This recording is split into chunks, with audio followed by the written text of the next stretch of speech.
Dreamstime.com audio.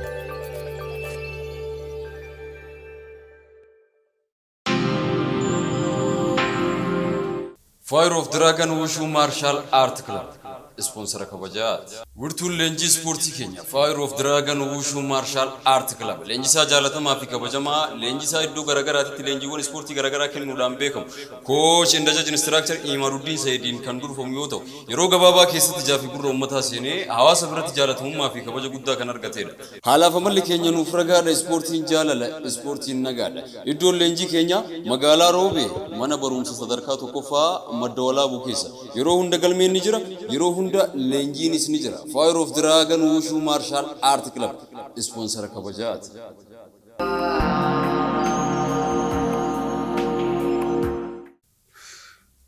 Tole kabajamtoota daawwattoota yookiin hordoftoota Zaar podcast. Assalaamu alaykum wa rahmatullahi wa barakatuh. Nageenyi keenya kan kabajaa kan onni irraa madde laggeen gaarreen akkasumas mukkeen garagaraa keessa qaxxaamuree iddoo isin jirtanitti yookiin biyyaaf biyyoo isin jirtanitti isin cinaa haa qubatu jecha har'as deebineetiin hin jirra. Qophiin qophii muuxannoodhaati. Kanaaf immoo har'as keessummaa jajjaba tokko qabanneetiin hin dhufneetiin hin jirra. Jalqabarraa hamma xumura sagantaa keenyaatti faana nu fuudhaa yookiin immoo qaamaaf qalbiin nu duuka bu'aan dhaamsa keenya. Ani immoo jalqabarraa hamma xumura sagantaa kanaatti yoo Rabbiin jedhe kan isin duuka turu yookiin kan sagantaa kana gaggeessu ani abdii yoodha. Kanaaf immoo sagantaan eegalameetiin hin jira. Qaamaaf qalbiin nu hordofaan affeerraa keenya. Tole irra deebiidhaan assalaamu alaykum wa rahmatullahi wa barakatuh. وعليكم السلام ورحمة الله وبركاته. Hamza Takluu sa'aatii kee qaalii irraa nuuf laattee nu kabajee waamicha keenya awwaattee waan nu dhiyaatteef yookiin immoo sagantaan mudannoon muuxannoodha jedhu irratti waan nuuf hirmaatteef maqaa Zaar podcastiin galatoomii ulfaadhu sin jechuu barbaada. Sinillee waan nuuf hirtaniif galatoomaa. Tole ulfaadhu Hamza Takluu dargaggeessa gameessa qal'aa diimaa namni hedduu si beeka. Hamzaan feemasiidha. Yookiin beekamaadha. Hamza feemasummaa yookiin beekamaa ta'uun kun akkam? Bismillah. Alhamdulillah. Alhamdulillah wahda. الصلاة والسلام على من لا نبي بعد وبعد أبليوان كيا وروني باف دياكا باف كبا الدنيا تنرفجاتني أرقمتن جالل كيا أني الرمد سلامتان ورجنتا سلامتا ور مؤمنا اتن والخبجن السلام عليكم ورحمة الله وبركاته قجت تنا اسن غافت لجرا اتانسي في مسمات يتف وكان امو بكم يتف ان اك حمزه تكوت اك نما تكوت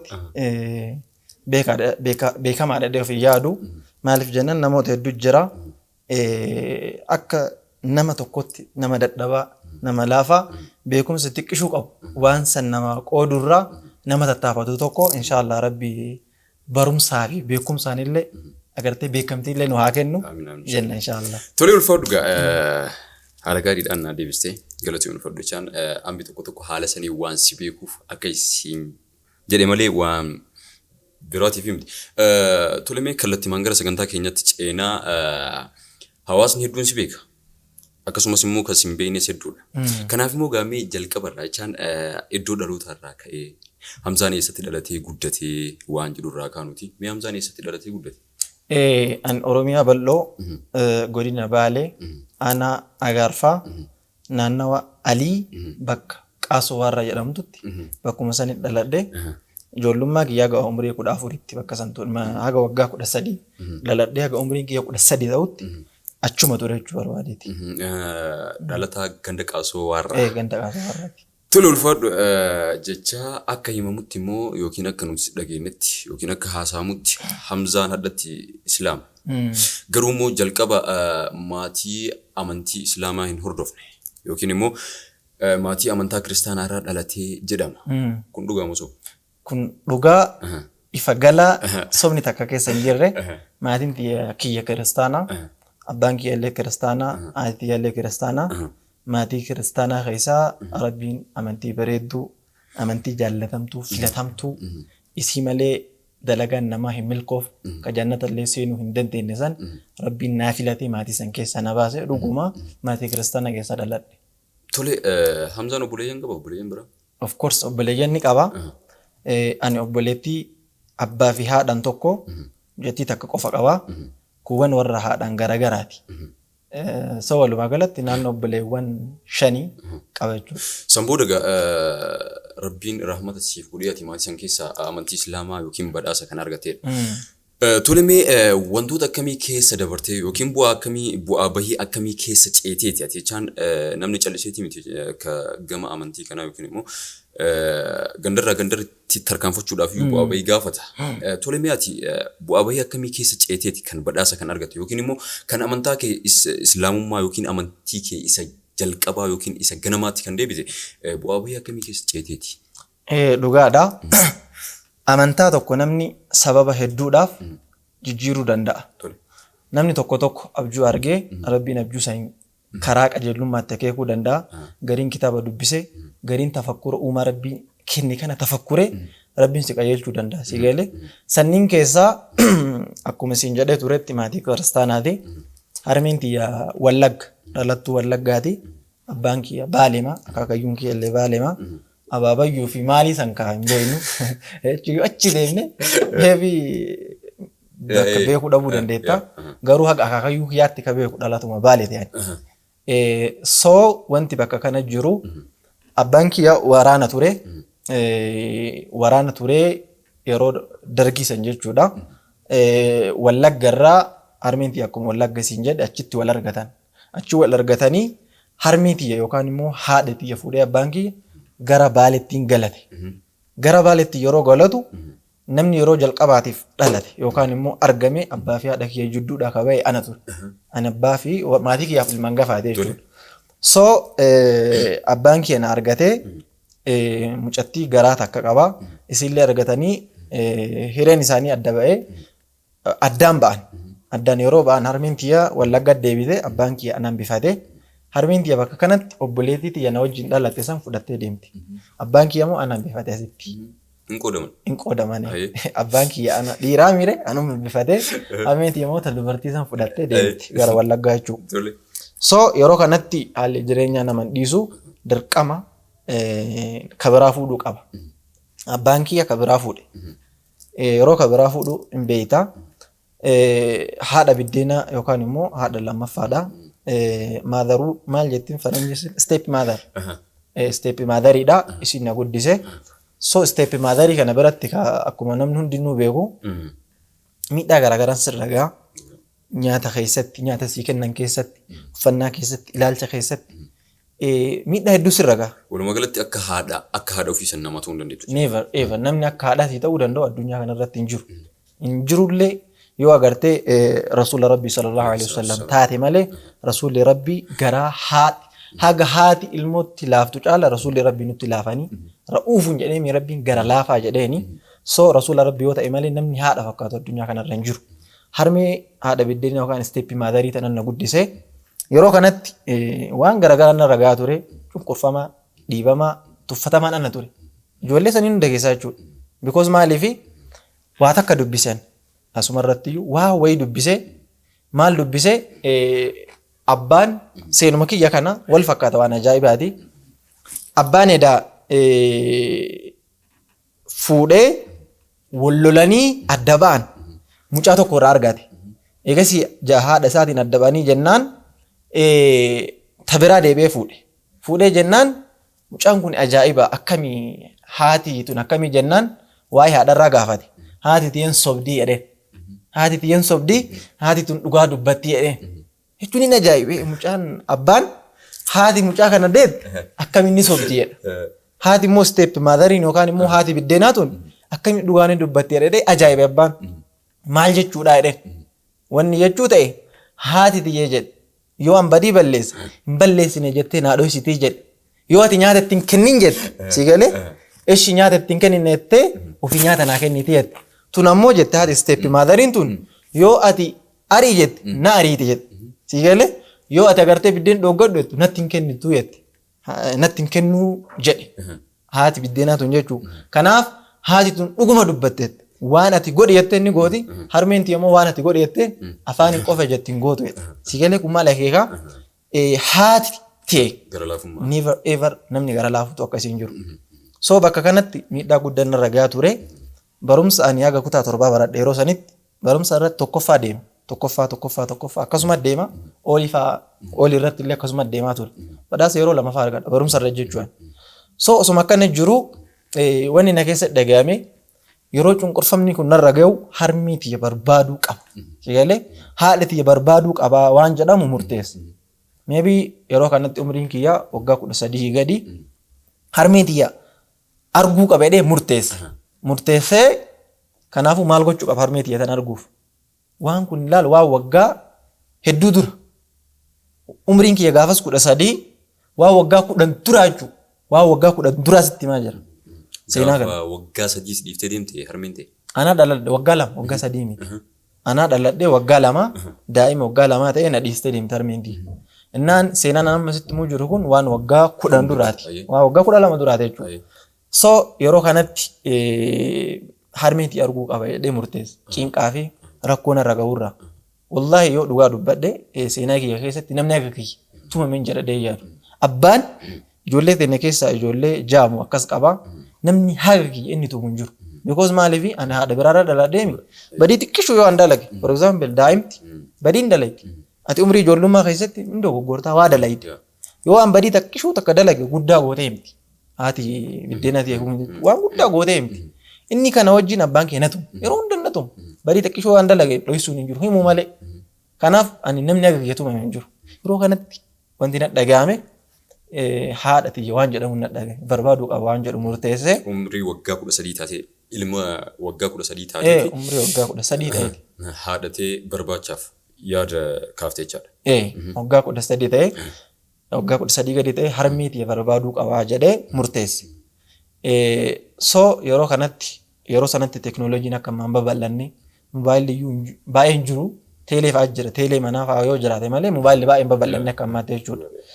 Yeroo sanatti haalli namni itti wal argullee akka ammaa kanatti in ulfaata. Amma yoo ijoollee daa'ima iyyuu ilaalteera birriin keessi guutuudha. Siikalee duraan immoo birrii argachuun cinqaa ture. Amma namni birrii miliyoona takka iyyuu maaliin dalaga siin jedha. Birriin guute miliyoona takka maaliin dalagaa? Miliyoona 3 maaliin dalagaa? Amma birrii 100 takka fa'aa namni mamattuu liqquu bara. So yeroo sanitti immoo birrii 1000 takka argachuu jechuun akka miliyoona takka laala. Maallaqni qaaliidha. Qaaliidha yeroo sanitti argachuun ulfaataadha. Sanirra immoo ijoollee nama baadiyyaa yoo taate baay'ee in ulfaata. So expensive jechuun wanti hundinuu widdiidha. Akka magaalaatti xiqqoo sii qallaluu danda'a. Nuti immoo bakka sanitti waan dhalanneef akka warra magaalaa kana argachuun ni ulfaata. Kanaaf maal murteesse abbaa kiyya kana jalaa badee harmee tiyya argachuu qaba waan jedhu murteesse. Harmee tiyya argachuu qaba waan jedhu murteesse. Sanbooda murteessiteetiin hin dhiifne baatee jirta. Jechaan gama tarkaanfiitti ceeteetiin hin jirta jechaadha. Harmee tiyya argattee bakka yaaddeef geettee. Harmee tiyya hin argine maallee hin argine silkiin yeroo takka wal dubbisne waan daayirektilii wal argine hin qabu. Tole gaafa jalqaba manaa baatu kana ati nama umrii 13ti. Wayita gabbaatu kana kopha makee yookiin adduma kee harmee tiyya suqaansa baatimoo jechaan namni ati marii waliin taasiftee jira deemuu hida yookiin immoo qarqaarsa maallaqaa abbaa keellee haa ta'u haadhatee hiriyyaallee haa ta'u waan biraa ollaa namoonni akkanaa kun namni ati marii kana waliin taasiftee jira deemuu hida kana. Hin jiru wanni jiru tokko hiriyoota takka qaba ijoollee kiristaanaati nama 2 jira. San wajjin waan akkanaa yaadaa warra jalaa haa bannu ka jedhu jara itti yaada kanirra fide. Haa bannu jennee waan sanirra waliin banne dalagannee hin dalaganna waan jedhu. Sigalee bakka kanatti ijoollee 3 tan waliin deemne ijoollee 3 tan sun sadanuu kiristaanaa hin banne warra jalaa. Si waliin 3? Ana wajjin 3 ijoolleen biraa 2 jira nu sadanuu kiristaana ijoollee kiristaanaati. Bannee maaliif banne jennaan dalagannee birrii tiraanispoortii barbaadeen ka gara Wallaggaa ittiin deemee harmee tiyya ittiin argachuu. Jarri dalagattee deemuu barbaadde gara warraatti malee jarri Wallagga deemuufi miti. Ana qofa ka deemuuf ta'e. Ani yaada kanaan bahe jarri dalagattee warra deebi'uufi. So yeroo kanatti warra jalaa bannee bakka amma heeroo jedhamu. Heeroo bakka shookaa tan. Shookaa sanitti gad deemnee alii keessaan baanee jechuudha. Bakka san dhaynee maaliif shookaa nyaachuufi achi deemne. Osuma teennu hin yaadadha. Ammallee akka waan hadha ta'e yaadadha. Namticha wayii nu dhufe nu sadanuu hin teenna. Laga wayii caffaa wayii keessa teenna bakka yeroo sanitti ijoollee maa horii midhaan nyaachistanii nuun jedhe. Lakki horii midhaan nyaachisne jennee. eessareetiin nuun jedhe lakki nuti akkanarraa dhufne waan akkana hojiidhaaf deemna nuun jenneen kan nu laale isin hojii hin dandeettanii nuun jedhe xiqqoodhaan hin dandeenneen diffatiin jira. Onneen adda namni qallaan bara onnee qaba warra furdaa tuquu fi namni qallaan xiyyiiti hin ulfaata maa dhugumaar bineensota bosonaayyuu laale qeerransa qal'aa santu baddu leenca qal'aa santu baddu malee arba guddatan baay'ee faarsaa warra furdaa tuquu fi furdaa waan isaanillee waan nu caalaan hin tuure fakkeen osoo beelli wayii dhufe isaan dandamachuu danda'an qallaan tun immoo guyyaa lama bira turtu namni isaanii itti wal caalu qabu nu garaa kanaan caallaa isaan gara biraatiin nu caalan so yeroo kanatti onneen hin jiraa miire lakki hin dalayna jenneen kottaa nuun jedhe nu fuudhee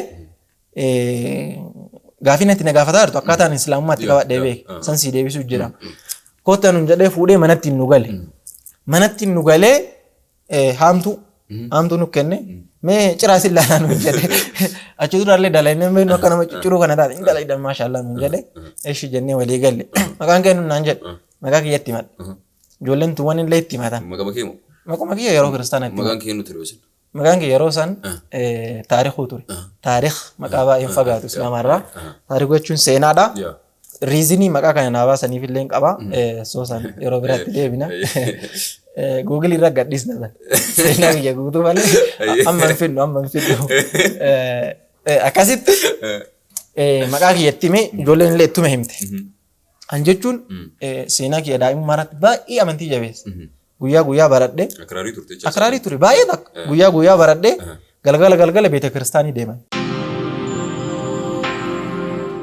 Fire of Dragon Wushu Martial Art Club sponsor kabajaat wirtuun leenjii ispoortii keenya Fire of Dragon Wushu Martial Art Club leenjisaa jaalatamaa fi kabajamaa leenjisaa iddoo garagaraatti leenjiiwwan ispoortii garagaraa kennuudhaan beekamu coach Indajaj Instructor Imaruddin Saidin kan durfamu yoo ta'u yeroo gabaabaa keessatti jaafii gurra uummataa seenee hawaasa biratti jaalatamummaa fi kabaja guddaa kan argatedha. Haalaaf amalli keenya nuuf ragaadha ispoortiin jaalala ispoortiin nagaadha. Iddoon leenjii keenya magaalaa Roobee mana barumsa sadarkaa tokkoffaa madda walaabuu keessa yeroo hunda galmeen ni jira yeroo hunda leenjiinis ni jira. Fire of Dragon Wushu Martial Art Club sponsor kabajaat.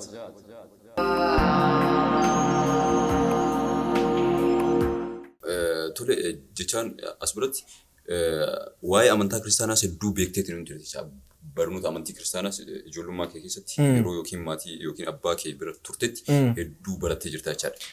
Akka ijoollummaa keetti haga namni yeroo san umrii saniin beekuun malu ni beeka.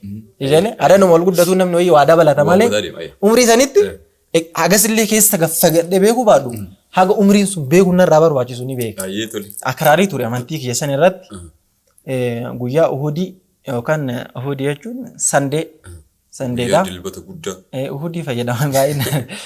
Uhudii Sandee jechuudha. Guyyaa san beeta kiristaanii nafuun amantii sirrii baradha. Warri keenya keessaa namni akka kiyyaa akraariin jiru. Akraariin ana tokkoffaan amantii sanirra jechuudha. Maaliif osoo warri rafuu biraa ka'ee deema. Hagas takka amantii kiyyaa bakka qabachuu barbaadeeti. So maquma kiyya himadhee namtichoo sanitti jechuudha. Indalaydanii jennaan indalayne jennee akka waan haamnu taane baay'ee hin dandeenyu. Duuba bakka kana waan tokko jira maqaa keenya himannee miirenu maqaa keenya kiristaanaa himannee jira. Duraan immoo waan takka wayitu miimoorii takka qabna yookaan yaadannoo takka ka warri yeroo kaan nu bira taa'ee haasa'u. Maal jedhan beektaa? Amantiin islaamaa tun badduudha. Namni islaamaa kun nama qalaa nama gorra'aa jedhan. Waan yeroo namni maatiin bakka tokko ta'an haasa'u wayya garte waan akkasiiti. Maal fa'aa jedhan ammallee mucaan tokko asii warra jalaa badee jedhan. Baroos warra jalaan badin duratti. Mucaan tokko warra jalaa badee namni musliimaa kun qalee qamadii keessa darbee namni musliimaa qalee shookaa keessa darbee jedhan. Wanni kun sammuu nu seenee. Sagalee wanni kun baay'ee nama sodaachisa. An keessa kee wanni jiru musliimni kun bakka ani nama uummata nama qalu wayya garga. Wallaahi waan akkasii keessa kee uummata nama qalu uummata nama qalee shookaan nama darbu waan akkasii keessa kee jira. Naannoo keessan musliimni hin jiru? Hin jira. Walitti dhufeenya ollummaa hin qabdanii? Walitti dhufeenya ollummaa hin qabdaati. Waan immoo warri haasa'u baadhila. Waan ijoolleen waarii haasofte ijoolleen waarii haasofte. Waan warri maali haase? Waan warri waarii haase ijoolleen waarii haasofte. Akkas jedhama. So walitti dhufeenya jiraachuu fi ilaalchi namni keessaa si qabu bara wal dhaba. Namni hundi si kolfee firiyyaa kee hin ta'u. Namni hundi khayrii kee haasa'eef keessa keetiin isaatiin si jaalata jechuun murteessuun ni ulfaata. Hedduu warri agartee wannoo afaanis hin jedhanu keessa isaaniitti namni hedduu waan biraa yaada. Atillee immoo umrii sanitti waan haadhaaf abbaan kee sitti haasa'an qabata. Dhimma dhugoomsati. Baay'ee qabata. Namni bara ijoollee xiqqishuu lafa ol dhuftu hin miidhii waan jedhamuuf kan namni yeroo xiqqishaa waan san hedduu takka qabata. Maaliif sammuun isaa yaadaan hin guutamne waan ta'eef hin qabata. Bakka kanatti akkasuma hin jedhan musliimni nama qaltii maal wanti jedhamu kun sammuu keenya seenee jira. Hedduu takka sodaachaa tureen. Akkam gooneree maqaa keenya kiristaana himanneemi namtichoo kana kushiina xiqqishuu wayii nuu kenna. Kushiina xiqqishuu waan san hoolaallee waan keessa galchuuf ta'anii miti. Waan san osoo hoolaallee keessa galchite waraabessi dhufee nyaata. Waraabessi hoolaa keenya jalaa nyaatetti achi keessa iyyuu hin galchitu. Hoolumayyuu jechuudha. Waan akkasii keessa nu galche namtichoo. Waan akkasii san keessa rafnee nama sadiin jechuudha. Nama sadiin jirraa beeke. Ana maaltu na keessa dhufaa namtichoon kuni adda dirriibaa ka'uun waan baangaa fa'aa qabatee baangaa agartee baangaa kana morma nurraa buusuuf nurra dhaabatu se'a. Adda rafee ol utaalu isuma ofirra eega. Badda waa dhufee nurra dhaabataa jedhee ol laal homaan jiru namtichoo.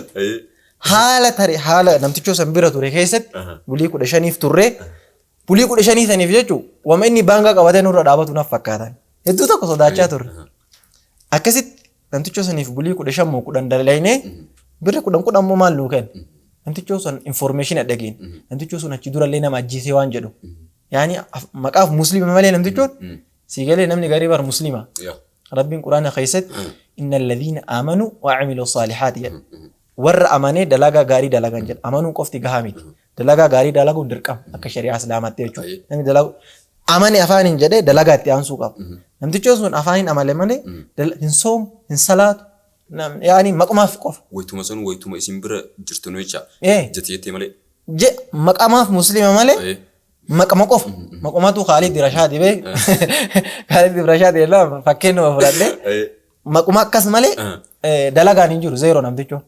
Nama ajjeesedhan achi dura sodaanne gaafa san fa'aa dhageen namtichoo kana jala baduu qabne jedhe hin murteessine birri 10 nuu kenna. Dhokannee banne jala. Yeroo bannu kana mucaan tokko nama sadiin baanee jedhee miire mucaan tokko jidduma kana warra deebi'e gara warra.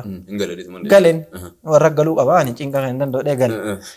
Anaa fi mucaan tokko walii hafe bannee roobee tana dhufe. Roobee keessa jirru tana jechuudha. Dhufnee nama lamaan hafnee miire waa murteessine. Maal murteessine nama muslimaa biran dalagannu. Siigalee nama muslimaa biran dalagannu. Maaliif beektaa? Laal waan tokko wayii asirraa fudhatamuu qaba. Nama muslimaa biran dalagannu jechuun hagam akka jibbaa qabnuufi hagam akka muslimni kun akraarii ta'u onnee keenya keessa akka seenee jirudha. Waan kanaan wal qabate kalas muslima biran dalagannu jennee murteessine. Dalagannu jennee murteessine roobee dhufnee. Maaliin dhuftan wayita roobee dhuftan kana miilaan dhuftammoo konkolaataan dhuftammoo gaariin dhuftan. Sila maaliin dhufne wallaahi yaadadhu sobu. Miilaan dhufne ta'e konkolaataan dhufne ta'e wallaahi hin yaadadhu sobu. Narkaa badeera wanni sun. Garuu guyyama tokkotti roobeen geettan jecha umrii ijoollummaa wali. As geenne wanni as geenneef illee asirraa dalagaa barbaaddannaati. Yeroo sanillee umrii 13 beek.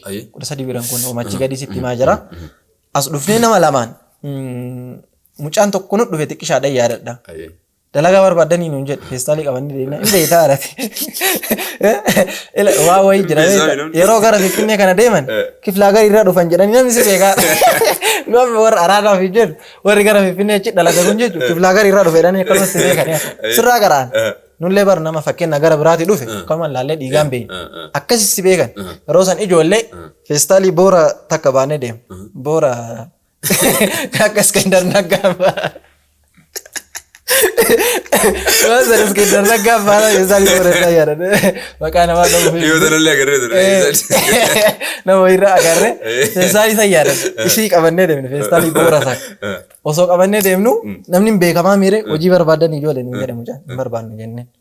Egasii akkanuma osuma jennu namni lama wayii nurra dhufe hojii barbaadanii nuun jedhe een barbaanne dheen achi duratti maal jennee walii galle mucaa saniin maqaa wannoo himannaa walii galle maqaa muslimaa himannaa walii galle maqaa muslimaa himannaa jennee walii galle achi duratti maal jedhee osoo nama saniin argin silata seen anaa fi mucaan kun silata maal seen jennee seenne beektaa.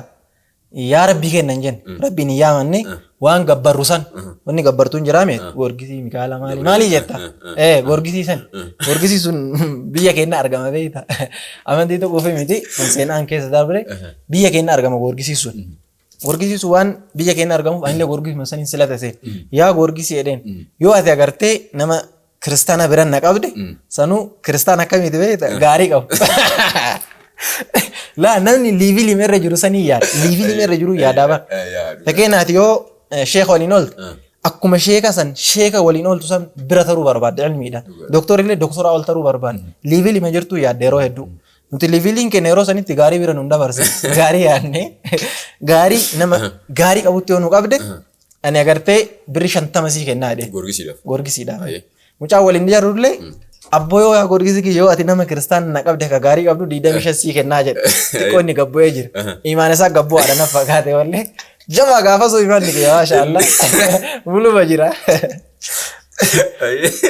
akkasitti 50 sii kenna jedhee waadaa seenee hin deemne as seenne siin jedhee miire namni lamaa wayii dhufanii maqaa eenyuun ati naan jedhe Xaahir jedheen Xaahir eenyuuti naan jedhe Xaahir Haaji Umar jedheen mucaa kaan illee atee nun jedhe Umar Jaylaan moo Jaylaan Umar jedheen illee Umar Jaylaan jedheen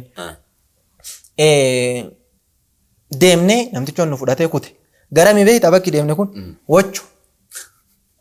wachoo garanaa takka gobba achi bakka wachoo jedhamtu naannoo san gaara kana keessa subhaanahu wa ta'ala achi deemnee aakhira addunyaa deemnee aakhira addunyaa tole moga wanni isin maqaa jijjiirrataniif maali sababni riiziniin nu maqaa jijjiiranneef maqaa kiristaanaa kana yoo himanne musliimni nu qalanii sigalee nu qalanii nu ajjeesanii duraan musliimni shookaa keessa nama darbaan nu bira jiraa miire musliimni nu qala waan ta'eef maqaa musliimaa himannaadha waan biraatii miti Xaahir Haaji Umar jedheeni mucaan illee himatee deemnee mana isaa galle namtichoo waan ajaa'ibaa takka jira bakka kana wallaahi an Xaahir Haaji Umar jedheeni namtichoo man bira gale kana namni biraa dhufee maqaa isaa yaan eenyuudhaan hin beekta Haaji Umar jedhanii namtichoo man bira gale subhaanallah ayi namtichoo kan achi dura argeen beeku guyyuma san qofa waliin haasa'an guyyuma san wal arguun keenya maqaa isaallee takka hin dhageen rabbuma afaan nakaa jechuu abbaa kiyyallee ol fuudhee haajii godhe rabbi naa godhu rabbi naa filatu wayimaaf rabbi afaan nakaa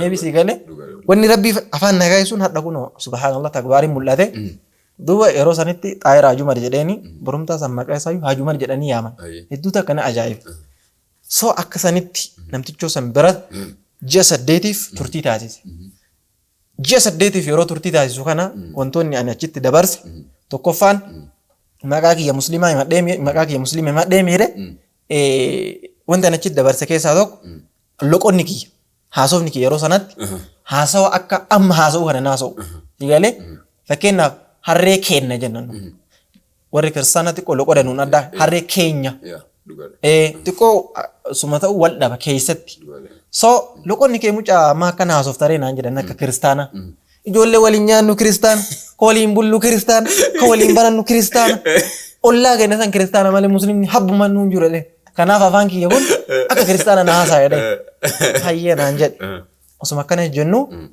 namtichoon immoo maashaallah imaana keessatti nama ajaa'ibaati imaana keessatti waa'ee jiisas illee haasaa waa'ee nabiyyoota haasaa seenaa nabiyyoota Nuux irraa fuudhee haga Nabi Muhammad sallallahu alaihi wasallam geessa jidduu kanatti dhageeffataa ture seenaa isaa kan yeroo inni sagalee bareedaadhaan jedhu dhageeffachaa ture sagalee itti bareechisee waan jedhu wanti kun na hawachuu eegalle keessa kiyyatti garuu musliima ta'uuf naan kakaasa duuba gaafa tokko mudannoo kiyya keessaa mudannoo muuxannoodha waan jettaniif mudannoo ajaa'ibaa qaba obboleessi namtichoo kanaa Shee Maammadamiin jedhanii osuma waliin deemnu guyyaa tokko waa wayinaan jedheenna Gabriel jedhee kakadhe dagadheen akka maqaa musliimaa hiifadhe maqaan kee akka Xaahir ta'e kakadhe dagadheen maqaa kiyya taarikuma beekan dagadhee yuun harkaa badeemu maal jetta bucaa naan jedhe Gabriel jedheen maal jechuu keeti naan jedhe Gabrielii Goorgisii Mikaa'el jedheen beekta Allah maal ta'aa jirtaa naan jedhe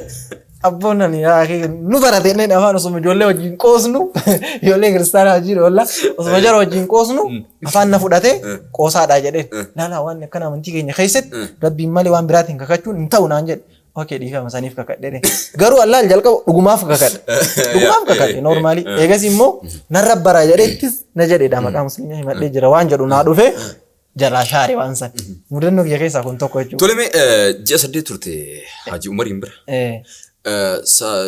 Jechaan yeroo kana keessatti salaatatu jira. Qaraatitu jira.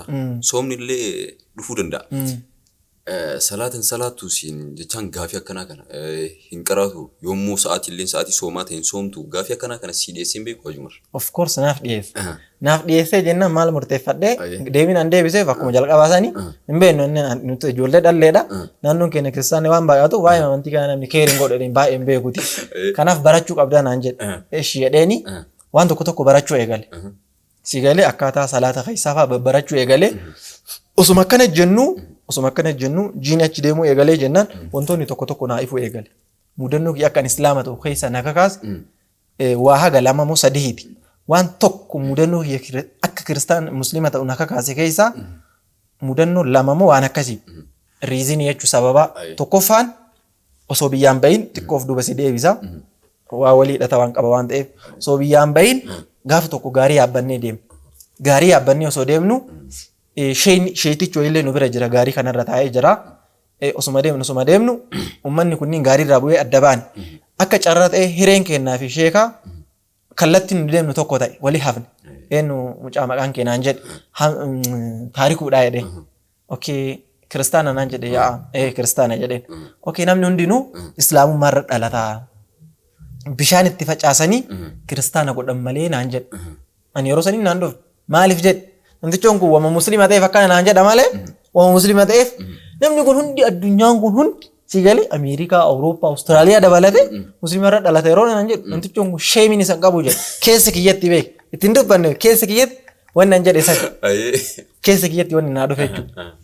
So akkas jedhee afaaniin maal jedheen dhugaa jetta sheeka jedhee amantiin islaamaa teessan jedheen amantii kiristaanaa dursitii jedhee garuu barumsa irratti yeroo baran keessatti hin dhugoomsin afaan hin qofa jedhee nama guddaa tokko illee yeroo saalfattee kalaaf rakkoon qabu jettu wayii jiru saalfii nama guddaa wayii nama sheekaa waan ta'eef ani ijoollee qaanfii haasawa nama guddaaf kennitu wayiiti malee keessa kiyyaanii miti maal jedheeni amantiin musliimaa amantii kiristaanaa dursitii jedheen garuu never barumsa irra ka jiru amantii kiristaanaatu amantii musliimaa dur barumsa irra akkasii baranne amantiin kiristaanaa jaarraa afuraffaa amantiin islaamaa jaarraa torbaffaadha akkas jedhamee barata barnoota amantii kiristaanaa irratti barumsa amantii idilee irratti hayyee tole barumsa amantii idilee akkasii barsiisan jaarraa sadii wal dursaadhaan barumsa irratti akkasii baranne innaa animmoo afaan hin faallasaniitti keessantuu keenya dursadhe akkas jennee addaan ba'a osoo addaan hin bahin maal naan jedhe abboo rabbiin si haa milkeessu rabbii waan ofii jaalatu si haa kennu naan jedhe wallahi ni yaadadha guyyaan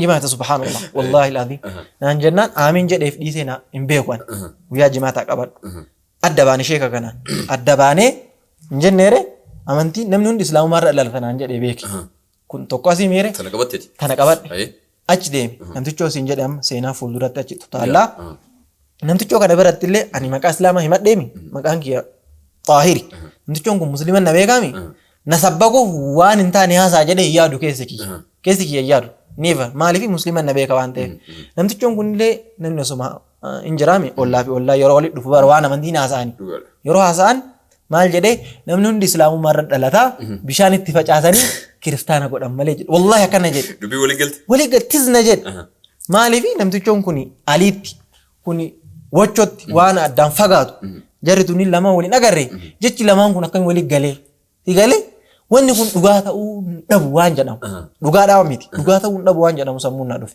subhaanallah riiziniin lammaffaa kan musliima ta'uu na erga tokko kana isin jedhe lammaffaan biyyumatti of duuba si deebisan malee walii hidhata qaba seenaan osuma biyya jirru xiqqishaa seenaan hagammaa siyaasa ta'e kun umrii kee waggaa 13 gadi 14 gadi jechuudha 14 hin guunne osuma biyya jiru waa'ee Jesus Christ yookaan nabi Isa yookaan obboleeyyan keenya kiristaana Yesuus jedhanii yaadan irra gaafii natti taatu wanni kun xiqqishuma ta'e wallahi alazim gaafii natti ta'e maaltu gaafii natti ta'e Yesuus Kiristoos waa lama na mudata waa'ee isaa yeroo yaadadhu nuuf jecha yeroo jedhu ni booya wallahi yeroo karaa deemu jechuudha subhaanallah jaalala amantii irraa qabu irraa kophaa yeroo deemu Yesuus Kiristoos nu jecha fannifamee dhiiga gadi jiiksee jedhee booya. Jaalalli isaaf qaburra. Yeroo kaan immoo deebi'ee asuma gaafii natta. Maaltu gaafii natta beekta? Rabbii waa hunda uume. Rabbii dachiif samii uumee rabbii guddaa kana. Namni akka kiyyaaf keetii namni laafaan kun akkamii isa fannisaa? Wallaahi kana gaafii natta. Bara namni kitaaba naa dubbisa hin jiru. Akkanuma sammuma kiyya keessa na dhufe. Rabbiin guddaa namni akka kiyya akkamii isa qabee isa fannisaa waan jedhamu na dhufe. Yeroo kana wanni kun gaafii natta kutaa jaa baradha. Kutaa jaa moo shan baradha yaadadha. Dajanee namtichoo jedhamu tokko jira. Akraariidha. Baay'ee akraariidha. Qeesidha. Waan kanarraa isa gaafadhe. Yesuus Kiristoos maal inni jedhee Waaqayyo naan jedhe. Duuba maa nyaatee dhugee fannifamee jedhee lakkii naan jedhe. Yesuus Kiristoos akka lama naan jedhe. Yeroo waaqa turetti waaqaa naan jedhe. Yeroo lafa gabbu'etti immoo nama ta'ee naan jedhe. Akkamitti jedheen waaqa Jesus Christ is our creator naan jedhe. He is our creator who believe in Jesus Christ live forever naan jedhe. Namni Yesuus dhalate amane zalaalam jiraata. Inni uumaa kenna jechuudha. Jesus is our creator jechuudha. Uumaa kenna kan uume. Inni dachiif samii uumee jira. Waa hunda uumee jira. Saniin Rabbi naan jedhe. Wanni nama ta'eef immoo foon uffatee gabbu'ee nuuf jecha fannifamee naan jedhe. Naa dhufuu dida'uun. Maaliifi Waaqayyoo guddaa kana namni akka kiyyaa akkamiin fannisa waan jedhamu na ulfaate. Waan kana asii qabadhee miire gaafii kun keessi kiyya jira. Yeroo ammallee fuuldura si tarkaanfachiisaa namtichoon kunillee waa'ee Yesuus hin haasa'a. Bar jarri akkana inni waaqa miti agartee akkamitti akkana kana jedhee waan kitaaba isaa keessa jiru haasa'a. Yeroo kanatti gaafiin achi jalqaba na keessa jiru kun naa dhufuu eegale. Wanni kun akkamii waa'ee Yesuus kun ka jedhu kitaaba Dr. Muhammad Rashad Kabir Abdullee barreessan tokko afaan Oromootiin barreeffame dubbisuu eegale. Tafsiira afaan Oromoo son taane kitaabuma biraati. Xiqqaa wayiiti maqaa isaa yaadadhu. Kitaaba san dubbisuu eegale. Kitaaba kana keessatti waa'ee tokkochummaa Rabbii arguu eegale. Waan ajaa'ibaa arguu eegale. Yeroo kanatti waan ajaa'ibaa naa dhufuu eegale. Wanti sunillee walitti naa galte. Inni biraallee gaafa tokko musliima madhee miire inni dhufe. Inni dhufe bakka kanatti illee fitina haroon. Inni dhufe naan dhiidan deemtaa naan jedhe. Dhiida deemuun dirqama wayiitti na fakkaataa miire hin beeku. Inni illee dirqamumaa of course.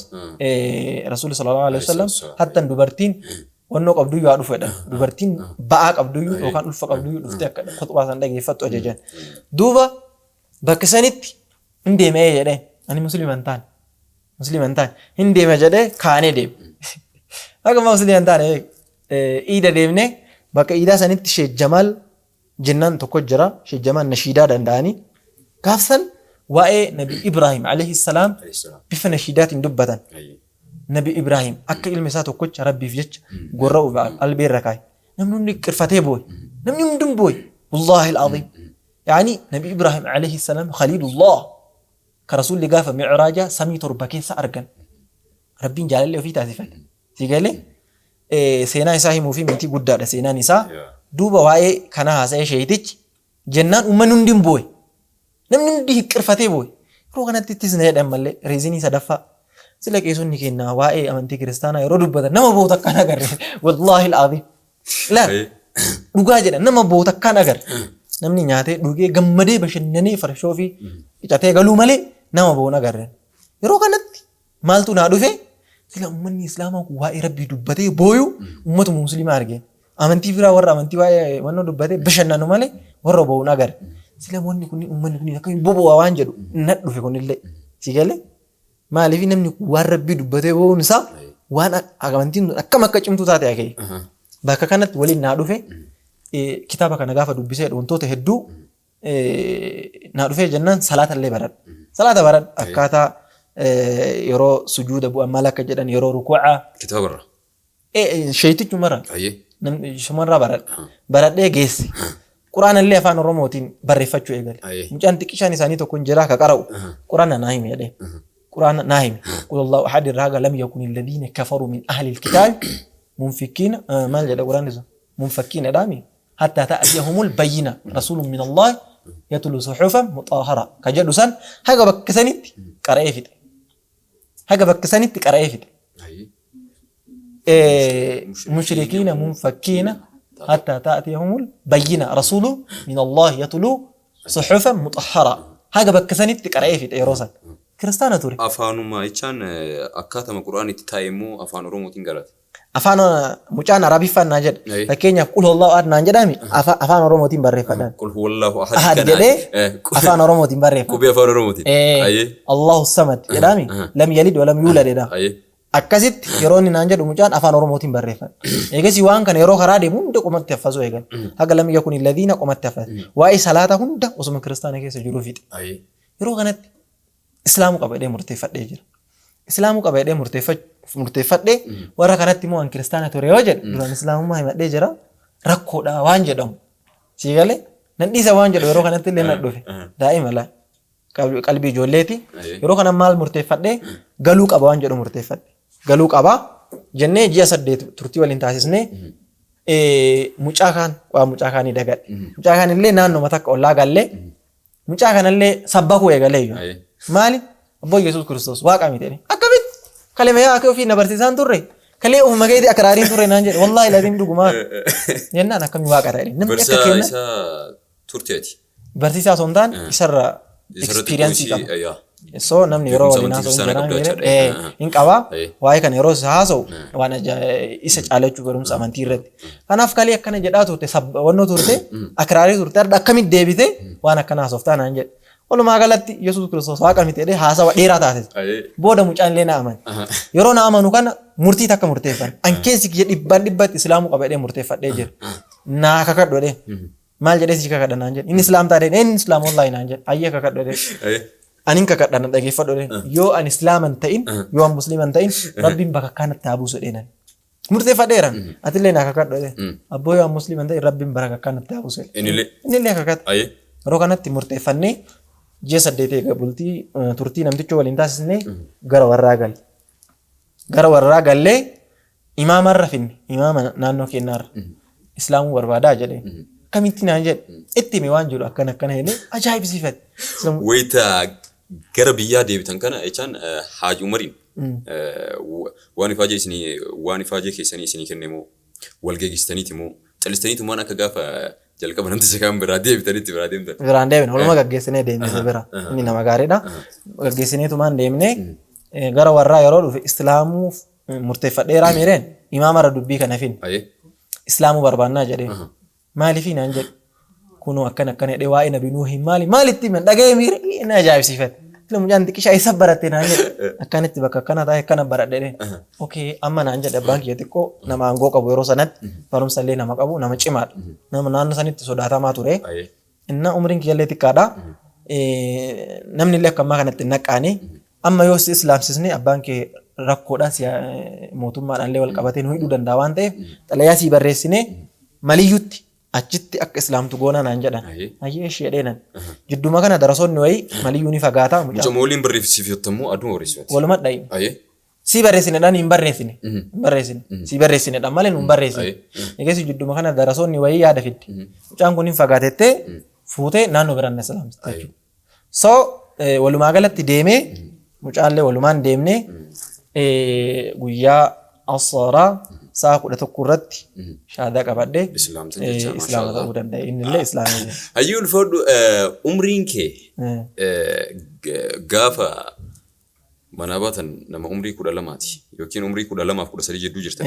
San booda gaafa amantaa kiristaanaa dhiiftee amantii kee isa jalqabaa yookiin isa ganamaa islaamummaatti yoo deebitu umriin kee meeqa ture?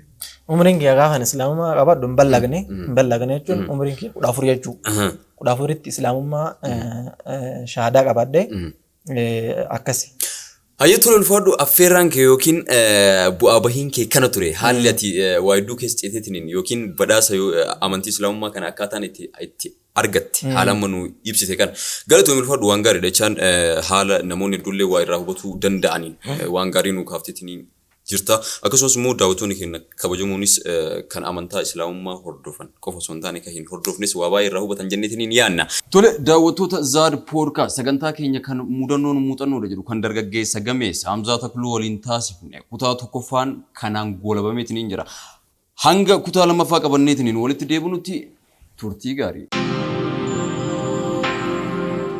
Fire of Dragon Wushu Martial Art Club ispoonsara kabajaati. Wirtuun leenjii ispoortii keenya Fire of Dragon Wushu Martial Art Club leenjisaa jaalatamaa fi kabajamaa leenjisaa iddoo garaagaraatti leenjiiwwan ispoortii garaagaraa kennuudhaan beekamu Coach Indajaj Instructor Imaruddin Saidin kan durfamu yoo ta'u yeroo gabaabaa keessatti jaafii gurra uummataa seenee hawaasa biratti jaalatamummaa fi kabaja guddaa kan argatedha. Haalaaf amalli keenya nuuf ragaadha ispoortiin jaalala ispoortiin nagaadha. Iddoon leenjii keenya magaalaa Roobee mana barumsa sadarkaa tokkoffaa madda walaabuu keessa yeroo hunda galmeen ni jira yeroo hunda leenjiinis ni jira. Fire of Dragon Wushu Martial Art Club sponsor kabajaati.